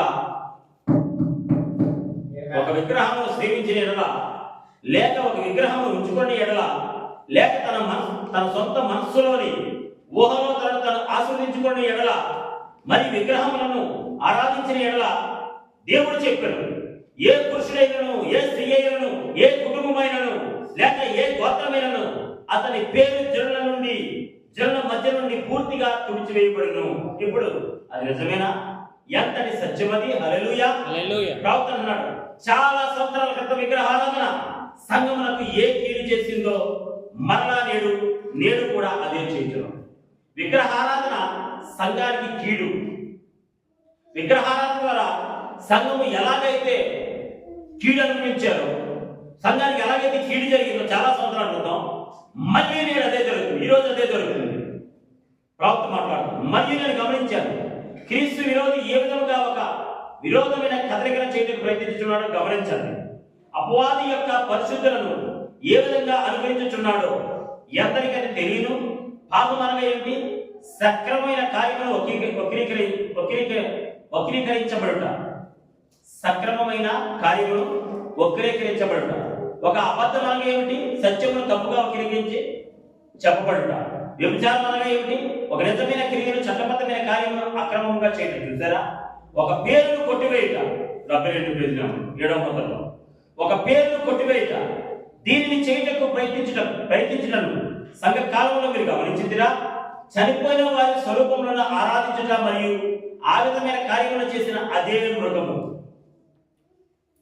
ప్రవక్త చనిపోయిన వారి స్వరూపములను ఆరాధించడం మరి ఆ విధమైన కార్యములు చేసిన అదే మృగము. అది మృగం అంటున్నాడు. దేవుని స్తోత్రం. హల్లెలూయా. ప్రవక్త మాట్లాడుతున్నాడు, ప్రభువైన యేసుక్రీస్తు నామమును కొట్టివేయడానికి ప్రయత్నించి తండ్రి, కుమారుడు మరియు పరిశుద్ధాత్మ బిరుదులను జనులకు ఇచ్చడానికి ప్రయత్నించాడు. ఆ విధంగా చేయటచ్చే దాని వెనకలో ఉన్న శాపము దాని కొరకై ఉన్నది. ఇప్పుడు యెరోబాము అను ఒక వేషధారియకు మరియు దుష్ట రాజు ఇశ్రాయేలీయులను పరిపాలించడం వలన తాను మరియు ఎఫ్రాయిము దానిని జరిగించిరి. మొదటి రాజులు 12వ అధ్యాయంలో. హల్లెలూయా. సొలొమోను చనిపోయిన తర్వాత రెహబాము పట్టాభిషేకమైంది. సొలొమోను కుమారుడైన రెహబాము. ఎవరండి? రెహబాము పట్టాభిషేకం పొంది, పట్టాభిషేకం చేయబడి రాజు అయ్యాడు. రెహబాము రాజు అయ్యాడు. ఉన్నారా? అదే సమయంలో ప్రజలు వచ్చి రెహబాముని ఈ విధంగా అడుగుతున్నారు, నీ తండ్రి మా మీద బరువైన కాడి వచ్చాడు, దాన్ని మేము భరించలేకపోయాం. ఆ శిక్ష మేము భరించలేకపోయాం, ఆ బరువు మేము మొయ్యలేకపోయాం. నీవు ఆ కాడిని చులకన చేసినట్లయితే, తేలిక చేసినట్లయితే హల్లెలూయా, మేము సదాకాలం నీ సేవలో నీకు సేవ చేస్తామని చెప్పి. కాబట్టి ఇక్కడ రెహబాము ఏం చేశాడు? సొలొమోను కుమారుడైన రెహబాము ఆ యొక్క పెద్దలను పిలిచి అడిగాడు, ఏం చేద్దాం? ప్రజలు ప్రశ్నించారు, ప్రజలు అడుగుతున్నారు, ఏం చేద్దాం? విన్నారా? ఏం చేద్దాం అంటే అప్పుడు పెద్దలు ఏమని ఇచ్చారంటే ఆలోచన ఎటువంటి ఆలోచన చెప్పారంటే హల్లెలూయా, ఎటువంటి ఆలోచన చెప్పారంటే అయ్యా నిజమే వారు అడిగింది కరెక్టే, మరి వారి మీద బరువైన కాడి, ఎక్కువ బరువు పెట్టడం అంటే అర్థం ఏంటి? ఎక్కువ పన్నులు విధించడం. రాజు ప్రజలకు ఎక్కువ పన్నులు విధించడం. సొలొమోను కాలంలో అదే జరిగింది అన్నాడు. ఇప్పుడు తన కుమారుడైనటువంటి రెహబాము వచ్చి అంటున్నాడు, ఏం చేయాలి? ప్రజలు వచ్చి అడుగుతున్నారు, వాటిని తగ్గించండి కొంచెం, అప్పుడు మేము మీకు సదాకాలము సేవ చేస్తామని చెప్పారు, రాజుగారిని అంగీకరిస్తామని చెప్పారు. కానీ ఈ యొక్క రెహబాము ఏం చేశారు? పెద్దలు ఏం చెప్పారు? కరెక్ట్ వాళ్ళు అడిగింది, వాళ్ళు అడిగినట్టుగా చెయ్యండి అన్నారు. ఆ భారాన్ని తగ్గించండి అన్నారు. హల్లెలూయా, ఆ భారాన్ని తగ్గించండి అని చెప్పారు. అయితే ఇక్కడ రెహబాము ఏం చేశాడు? యవనస్తులను పిలిపించాడు. తన తోటి యవనస్తులను పిలిపించి యవనస్తులు అడిగాడు. యవనస్తులు ఏం చెప్పారు? అలా కాదు, ఇంకా ఎక్కువ చేయి నువ్వు, ఇంకా అధికం చేయి నువ్వు, ఇంకా భారం పెంచు నువ్వు అన్నప్పుడు ఆ విధంగానే అతను జవాబు ఇచ్చినప్పుడు ప్రజలు అక్కడి నుంచి వెళ్ళిపోయాడు. హల్లెలూయా, అతను విడిచిపెట్టి వెళ్ళిపోయాడు. ఆ స్టోరీ అంతా మనకి 12వ అధ్యాయం, మొదటి రాజుల 12వ అధ్యాయంలో చదువుతున్నాం. ఆ తర్వాత యెరోబాము అన్నవాడు రాజు అయ్యాడు. యెరోబాము అన్నవాడు రాజు అయ్యాడు. హల్లెలూయా. ఇక్కడ చూడండి, మొదటి రాజులు 12వ అధ్యాయం 25వ వచనం నుండి 30వ వచనం వరకు నేను చదవాలని కోరుచున్నాను. తర్వాత యెరోబాము ఎఫ్రాయిము మన్యమాను షెకెము పట్టణము కట్టించి అతడు కాపురం నుండి అతడి నుండి బయలుదేరి పెనీయులు కట్టించాడు. మరి ఇప్పుడు యెరోబాము తన హృదయంలో చెప్పుకోలేను, అతని హృదయంలో ఉన్న ఆలోచనను గమనించండి. యెరోబాము తన హృదయంలో ఒక ఆలోచన కలిగి ఉన్నాడు. ఆలోచనను ఎలాగా కార్యాచరణలో పెడుతున్నాడో చూడాలి. తన హృదయంలో ఉన్నటువంటి ఆలోచనను ఒక చెడ్డ ఆలోచన కలిగి ఉన్నాడు. ఇక్కడ ప్రవక్త ఏమన్నాడు? దుష్టరాజు. ఏమన్నాడు? దుష్టరాజు. యెరోబాము ఒక వేషధారి అయినటువంటి దుష్టరాజు. హల్లెలూయా. ఆ దుష్టరాజు అయినటువంటి యెరోబాము హృదయంలో ఉన్న ఆలోచనలు గమనించండి. వాడి హృదయంలో ఒక ఆలోచన ఉంది, ఒక చెడ్డ ఆలోచన. అది ప్రజలకి ఎలాగా వ్యక్తపరుస్తున్నాడు? ప్రజల్లో ఒక మంచి ఆలోచనగా వ్యక్తపరుస్తున్నాడు. ఒక మంచి దానిలాగా, ఒక మంచి ఆలోచన వలె, ఒక మంచి ఆలోచన చేశాడు రాజుగారు. రాజు మంచి ఆలోచన చేశాడు మన కోసం. రాజు మన గురించి ఆలోచిస్తున్నాడు. విన్నారు మీరు? నాయకుడు మన కోసం ఎంత ఆలోచిస్తున్నాడు. పాస్టర్ మన కోసం ఎంత బాధ్యత తీసుకున్నాడు. పాస్టర్ మన కోసం ఈ యొక్క అయ్యగారు ఎంత బాధ్యత తీసుకున్నారు. కానీ హృదయంలో ఒక చెడ్డ ఆలోచనతోనే చేస్తాడు అంతా కూడా. ప్రజలకు ఎలా కనిపిస్తుందంటే అయ్యగారికి మా పట్ల ఎంతో బాధ్యత ఉన్నది, అయ్యగారు మా కోసం ఎంతో శ్రద్ధ తీసుకుంటున్నాడు అనే విధంగా కనిపిస్తుంది బయట. కానీ లోపల ఒక చెడ్డ ఆలోచనతోనే ఉన్నాడు. ఉన్నారా? హల్లెలూయా. అతని హృదయంలో ఉన్న ఆలోచనలు గమనించండి. ఇప్పుడు మరలా రాజ్యము దావీదు సంతతి వారి దగ్గర. యెరోబాము రాజయ్యాడు. హల్లెలూయా. సొలొమోను కుమారుడైన రెహబాము రాజు అయితే అందులో ఆశ్చర్యం ఏమీ లేదు. కానీ యెరోబాము రాజయ్యాడు. ఇప్పుడు యెరోబాము రాజయ్యాడు. కానీ ఇక్కడ అసలు విషయం ఏంటి? మరలా రాజ్యము దావీదు సంతతి వారి దగ్గర. ఒకవేళ ప్రజలు వింటున్నారా? యోధా రాజ్యము, ఇశ్రాయేలు రాజ్యం, ఉత్తర రాజ్యము, దక్షిణ రాజ్యం, 2 భాగాలు విడిపోయింది. 10 గోత్రాలు, 2 గోత్రాలు. వింటున్నారా? కాబట్టి ఇక్కడ ఈ 10 గోత్రాల ప్రజలు లేదా ఈ యోధా రాజ్యం, ఈ ఇశ్రాయేలు రాజ్యంలో ఉన్నటువంటి ప్రజలు యోధా రాజ్యంలోనికి, యెరూషలేములోనికి హల్లెలూయా అర్థమవుతుందా? యెరూషలేము దేవాలయానికి బలులు అర్పించడానికి వెళ్ళాలి. దేవునికి స్తోత్రం కలుగుగాక. యెరూషలేము దేవాలయానికి బలులు అర్పించడానికి వెళ్ళాలి. ఎక్కడ బలులు అర్పించాలి? ఆ బలులు అర్పించడానికి వెళ్ళినప్పుడు అక్కడ ఒక వేళ అయ్యో మా రాజైన సొలొమోను కుమారుడు రెహబాము ఎలా ఉన్నాడో ఒకసారి చూసొద్దాం అని వెళ్ళి పలకరించి వీళ్ళు మనసు కరిగిపోయి మళ్ళీ ప్రజలు రెహబాము వైపు తిరిగిపోతే యెరోబామైన నాకు సింహాసనం ఉండదే, యెరోబామైన నాకు నాయకత్వం ఉండదే, జనులు ఉండదే, ఎవరు నా పక్షాన ఉండడే. కాబట్టి నేను ఇప్పుడు యెరోబాము హృదయంలో కుయుక్తితో ఆలోచన చేస్తా ఉన్నా. దేవుడి చిత్తం ఏంటి? దేవుడు ఏం చెప్పాడు? దేవుడి ఆజ్ఞ ఏంటి? యెరూషలేములోకి వెళ్ళి ఆరాధన చేయండి. అందుకే కదా మరి ప్రపంచంలో యూదులు అన్నవాడు ఎక్కడున్నా కానీ అటు సంవత్సరానికి ఒకసారి ఆ వ్యక్తి సంవత్సరానికి ఒకసారి ఖచ్చితంగా యెరూషలేముకి వెళ్తా ఉన్నాడు. దేవుడికి స్తోత్రం కలుగుగాక. హల్లెలూయా. కానీ వీడి హృదయంలో ఏం ఆలోచిస్తా ఉన్నాడు? ప్రజలు మళ్ళా రెహబాము వైపు తిరిగిపోతే, ప్రజలు మళ్ళా దేవుడి వైపు తిరిగిపోతే, ప్రజలు మళ్ళా యెరూషలేముకి వెళ్ళిపోతే దేవుడు ఏర్పాటు చేసినటువంటి ఏకైక ఆరాధన స్థలము, హల్లెలూయా, దేవుడు ఏర్పాటు చేసిన ఆరాధన స్థలము అర్థమవుతుందా? హల్లెలూయా. దేవుడు ఒక స్థలాన్ని ఎన్నుకొని ఒక వ్యక్తిని ఎన్నుకొని ఆ వ్యక్తి ద్వారా ఆ స్థలంలో ఆ గ్రామంలో ఫలానా గ్రామంలో వర్తమానాన్ని ప్రకటిస్తూ ఉంటే మళ్ళీ ఇంకోటి పెట్టాడంటే ఏ ఆలోచన ఉంది? సరే మనం ఒక బ్రాంచ్ ఓపెన్ చేయకపోతే మళ్ళీ వాళ్ళు వెళ్ళిపోతారు ఆ పాస్టర్ దగ్గరికి. అపవాది యొక్క కుయుక్తి ఏంటి? మళ్ళీ ఈ జనులు వాక్యం వైపు వెళ్ళిపోతారు, దేవుడి వైపు వెళ్ళిపోతారు, దేవుడు ఏర్పాటు చేసిన ఏకైక ఆరాధన స్థలంలోకి వెళ్ళిపోతారు. ఇప్పుడు ఏం చేయాలి రాజు? ఈ జనులు అక్కడికి వెళ్ళకూడదు, ఈ ప్రజలు అక్కడికి వెళ్ళకూడదు, ఆ పాస్టర్ దగ్గరికి వెళ్ళకూడదు, ఆ సంఘంలోకి వెళ్ళకూడదు, ఆరాధన స్థలంలోకి వెళ్ళకూడదు, ఆ యొక్క సన్నిధిలోకి వెళ్ళకూడదు. అయితే మీకు ఒక ఐడియా, ఒక ఆలోచన వచ్చింది. వీళ్ళు వెళ్ళకుండా ఆపేయాలి. దానికి ఒక ఉపాయం దగ్గర, దానికి ఒక ప్లానింగ్ ఉంది ఇప్పుడు కింద దగ్గర. హల్లెలూయా, హల్లెలూయా. ఉన్నారా? నిజమైన 5 రకాల పరిచయంలో భాగంగా ఒక సేవకుని ఎన్నుకొని ఇక్కడ అభిషేకించి దేవుడే నిలబెట్టాడు. నేను కోరుకొని వచ్చినటువంటి సేవ కాదు ఇది, లేదా నేను పుట్టినటువంటి కుటుంబం కానీ, మా వంశావళి కానీ, మా తండ్రి కానీ, మా తాతలు కానీ, ఎవరు మా బంధువులు కానీ, ఎవరు క్రైస్తవులే లేడు. దేవుడే ఎన్నుకున్నాడు, దేవుడే ఏర్పరచుకున్నాడు, దేవుడే పిలిచాడు. దేవుడు స్వయంగా నాతో మాట్లాడాడు. నీ ఎన్నిక కాదు, నా ఎన్నిక అన్నాడు. నేను సేవ విడిచిపెట్టి వెళ్ళిపోవాలనుకున్న సమయంలో అలాంటిది దేవుడు ఎన్నుకొని ఒక స్థలాన్ని ఏర్పాటు చేసుకొని ఒక వ్యక్తిని అభిషేకించుకొని వర్తమానాన్ని తీసుకొని వెళ్తూ ఉంటే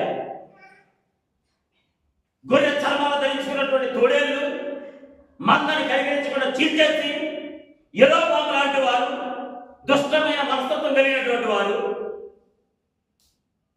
వర్తమానంలో చీలికలు తీసుకొచ్చి మళ్ళీ ఎటువంటి ప్రచారం, తప్పుడు బోధలకు వెళ్ళిపోయారు, అబద్ధ బోధలకు వెళ్ళిపోయారు. 1963లో ఆయన 7 దూతల సమూహంతో దిగి రావడం అనేది అబద్ధమా?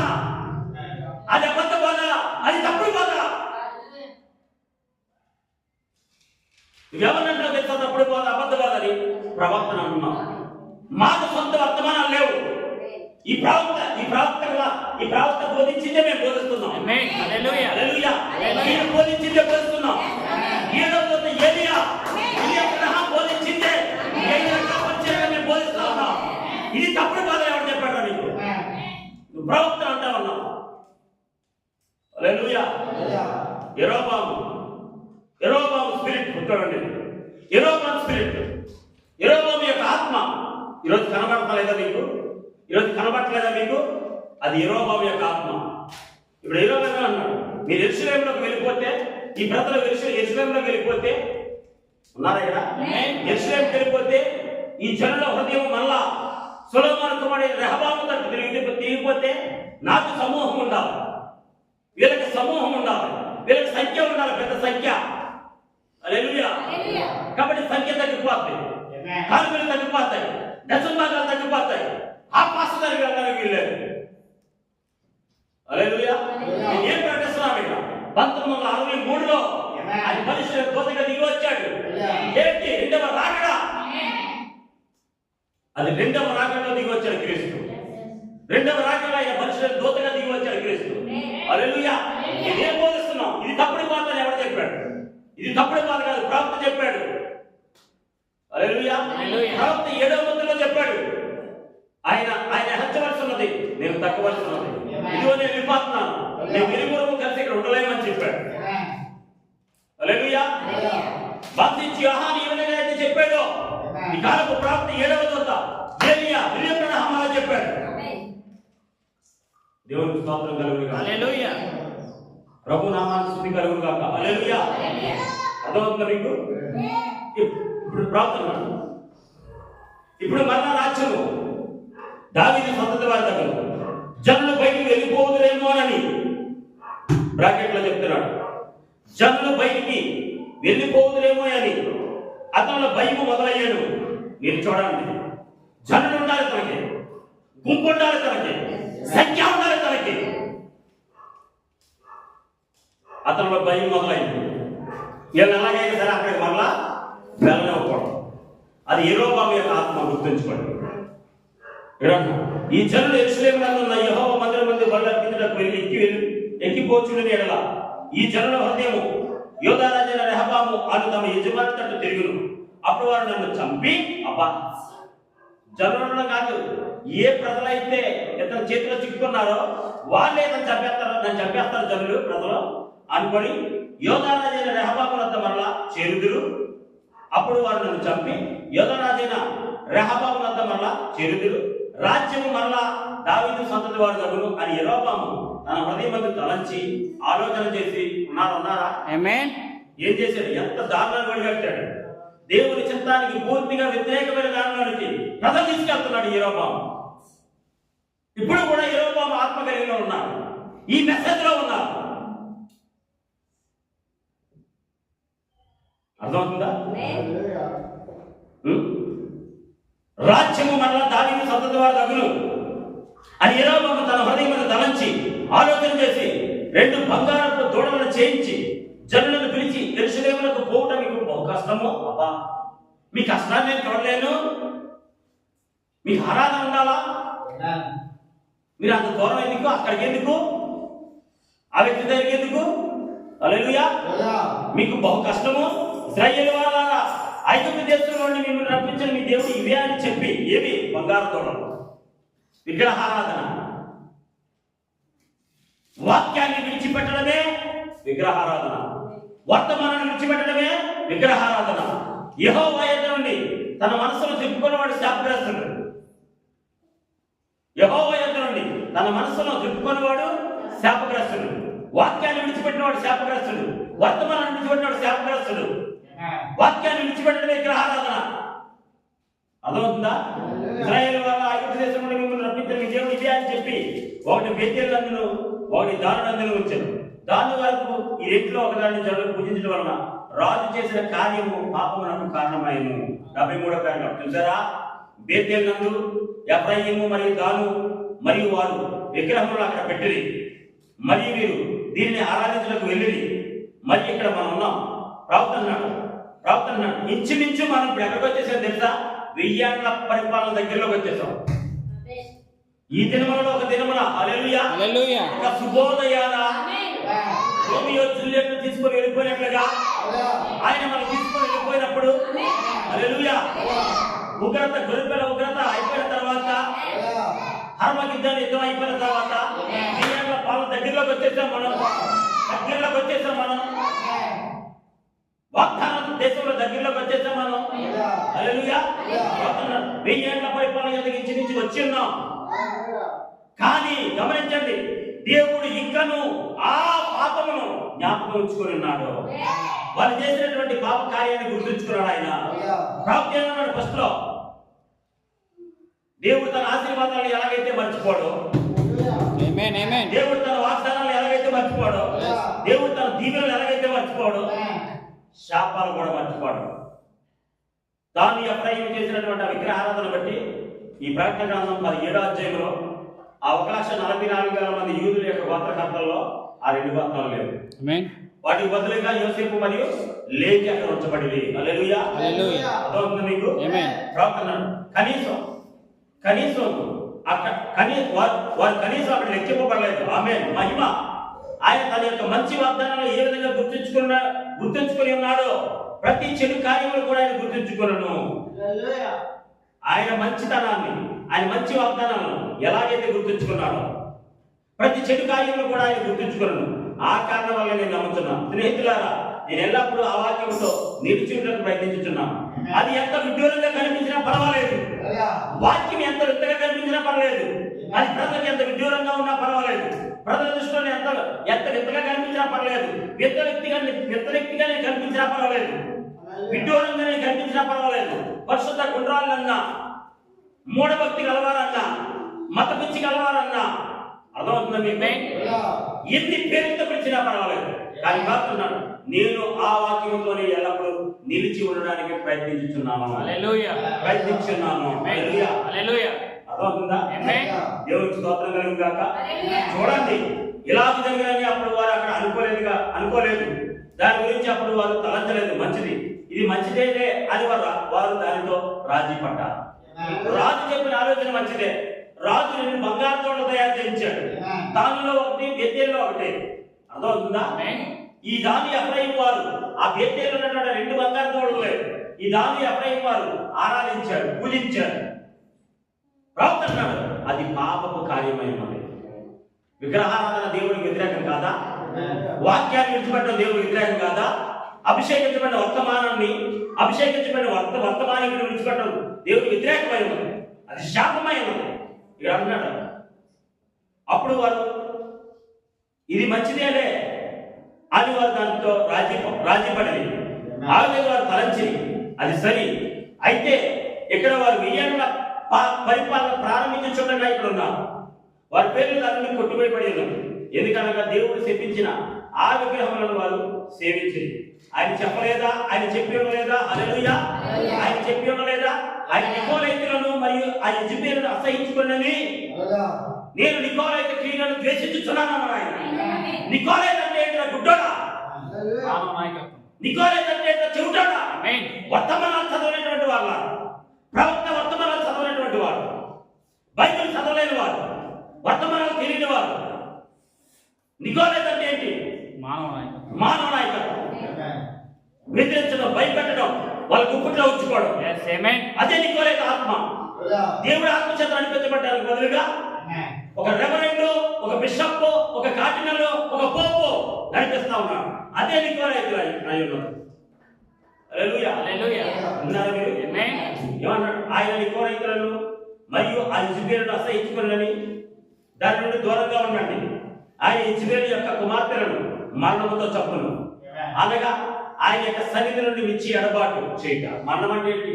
దేవుని సన్నిధి నుంచి మిచ్చి ఎడబాటు, దేవుడి నుంచి పూర్తిగా వేరైపోవడం. దేవుడు ఏమైనాడు? జీవమైనాడు. దేవుడు లేకుండా ఉండడమే మరణం. మీకు అర్థమైందా?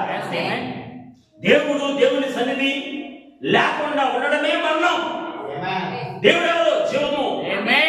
దేవుని సన్నిధిలో ఏముంది? జీవం ఉన్నది, వాక్యం ఉన్నది, వాక్యమే జీవమైనది, వర్తమానమే జీవమైనది. దేవుడే జీవమై ఉన్నాడు. దేవుడి సన్నిధి దేవుడు లేకుండా ఉండడమే మరణము. అదే చీకటి. దేవునికి స్తోత్రం. హల్లెలూయా.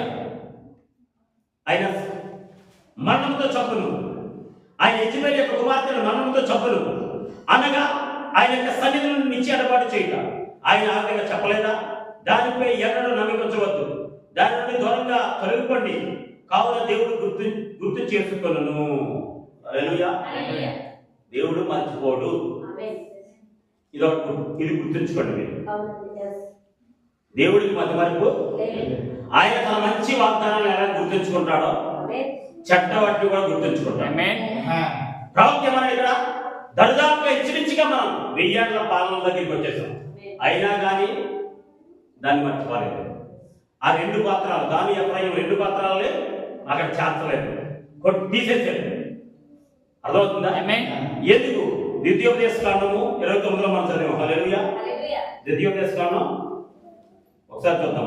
ఆమేన్. ద్వితీయోపదేశ కాండం 29:16 ఏమన్నాడు? వారి జయక్రియలను కరతోను రాజతోను వెండితోను బంగారంతో చేయబడిన వారి విగ్రహాలను మీరు చూసి కదా. ఆ జనముల దేవతలను పూజించడం వలన మన దేవుడని యెహోవా యొద్ద నుండి తొలగు హృదయం గల మన దేవుడని యెహోవా యొద్ద నుండి నీ హృదయం ఎన్నడూ తొలగిపోకూడదు. నీ హృదయం ఎవరి మీద అనుకోవాలి? దేవుడి మీద. ఏ మానవుడి మీద అనుకోవడానికి వీలేదు. 8 గ్రంథాలు ఏమంటారు తెలుసా? శరీరంలో తనకు ఆస్పదంగా చేసుకుని వాడు శాపగ్రస్తుడు ఉన్నాడు.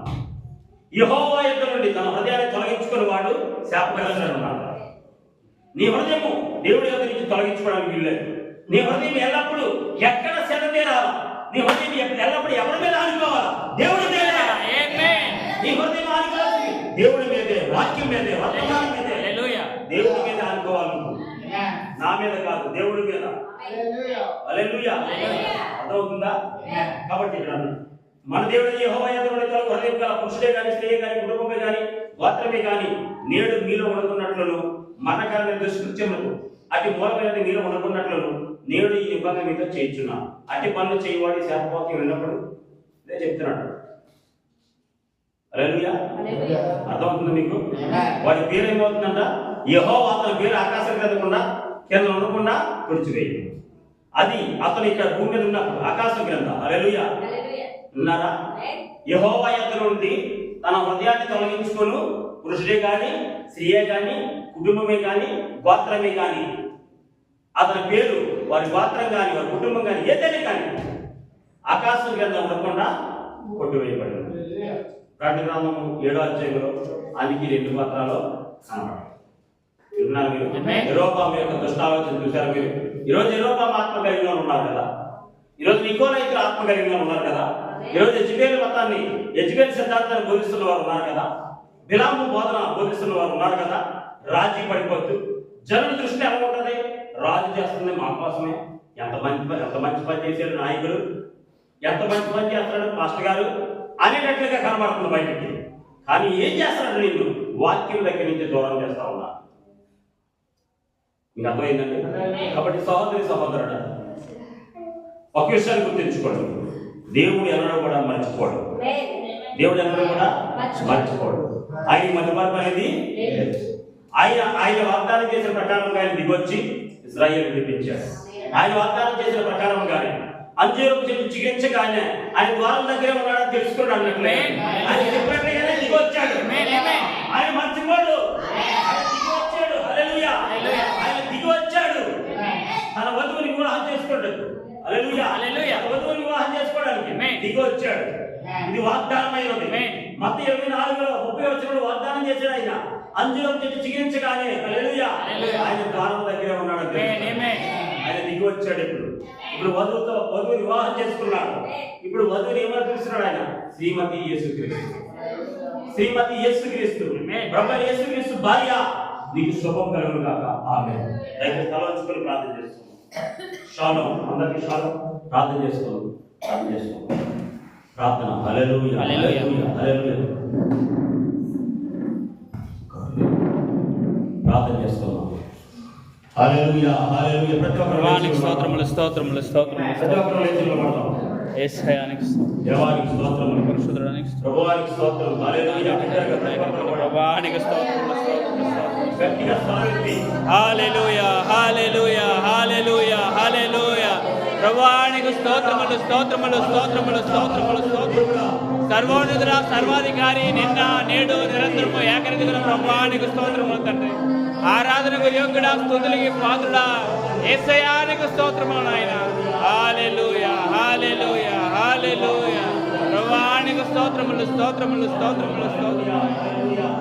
పగలు మేఘస్తంభము రాత్రి అగ్ని స్తంభమై ఇజ్రాయిల్ నడిపించిన వాడానికి స్తోత్రములు నాయన. హల్లెలూయా హల్లెలూయా. రాత్రి ఇదిగో దాని అబ్రాయిం గురించి మాట్లాడుతున్నాం. యెరొబాము యొక్క కుట్ర గురించి బయటపడ్డాం. దుష్ట రాజైనటువంటి యెరొబాము ఒక దుష్టమైన ఆలోచన కలిగి ఏ విధంగా ఉన్నాడు, ఏ విధంగా జనులను యెరూషలేముకి ఎక్కి వెళ్ళకుండా ఏ విధంగా ఆపు చేశాడు, ఏ విధంగా నిలుపు చేశాడు, వారు ఏ విధంగా విగ్రహారాధనలకు మళ్లించాడు, పాప కార్యము చేయడానికి ఏ విధంగా మళ్లించాడు, దాని వలననే ప్రభు వారి యొక్క గోత్రాల పేర్లు ఆ 2 గోత్రాలు కూడా అయినా ఆకాశం మీద కొట్టువేయబడ్డాయని ఈ భూమి మీద కొట్టువేయబడ్డాయని అంత మాట్లాడుతున్నావు ప్రభు నీకు స్తోత్రములు. హల్లెలూయా హల్లెలూయా స్తోత్రములు స్తోత్రములు ప్రభు. మహోన్నతానికి స్తోత్రములు, ఉన్నతమైన ఆశ్రయదుర్గమానికి స్తోత్రములు. హల్లెలూయా హల్లెలూయా. ప్రార్థన బ్రదర్ ప్రార్థిస్తాను.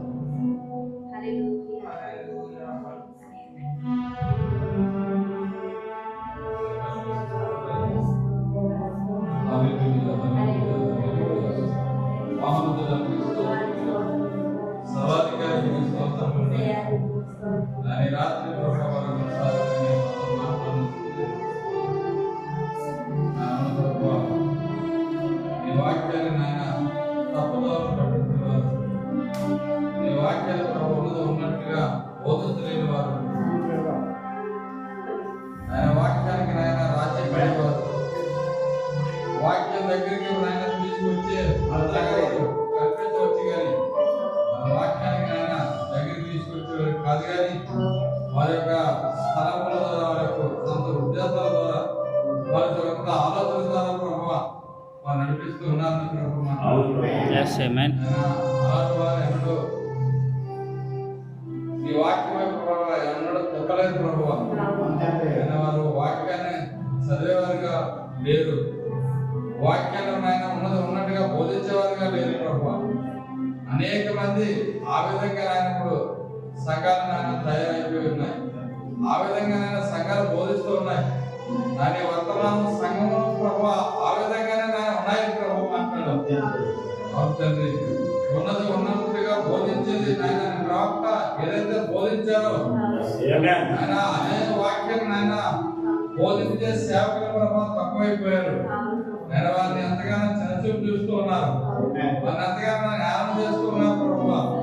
కానీ ఒకనొక దినాన నాయన నీవు నాయన నా ప్రియమైన నా భార్య శ్రీమతి ప్రభు పిలుస్తూ ఉన్న దేవుడు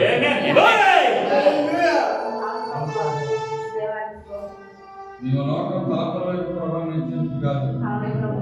లోకం ఏమనుకోకపోయినా పర్వాలేదు ప్రభు. ఆయన నీ దగ్గర నాయన నీకు మెప్పు పొందే భాగ్యాలు దయచేయండి. అవును ప్రభు, నీవే మమ్మల్ని పిలిచిన దేవుడు. నీవే నాయన నీ వాక్యంతో ప్రభావ మమ్మల్ని ఏర్పాటు చేస్తూ ఉన్నావు. నువ్వే నాయన గోధుమ నుండి నాయన పురుగులు నాయన ఏర్పాటు చేసినట్లుగా, వేరు చేసినట్లుగా ఆయన కాకిని ప్రభావ పావురాన్ని నాయన ఏ విధంగా అయితే కాకుండా వేరు చేస్తున్నావో అటు ఆహారం ప్రభావ వేరే ఉన్నాయి ప్రభావ. ఆయన వాటి యొక్క కోరికలు ప్రభావ వేరే ఉన్నాయి ప్రభావ. అవుతుంది ఈ భూమి మీద నాయన 2 విత్తనాలు ప్రభావ ఏ విధంగా అయితే మొదటి నుంచి ప్రభావ నడుస్తూ ప్రయాణం చేస్తున్నాయో ఆయన ఇంకా నాయన చివరి కాలం వరకు ఆయన ప్రయాణం చేస్తున్నాయి. కానీ ఏదైతే నీ యొక్క ఏదైతే ప్రభావం మమ్మల్ని పిలుస్తూ ఉన్నదో ఆ రాకడ కోసం ప్రభావం ఎదురు చూస్తూ ఉన్నాం. ఈ 2వ రాకడ ప్రత్యక్షతమైన అది ప్రభావ అందరికీ కాదని దాన్ని ఏర్పరచబడిన వారికి ఎన్నుకొనబడిన వారికి మాత్రమే ప్రభావ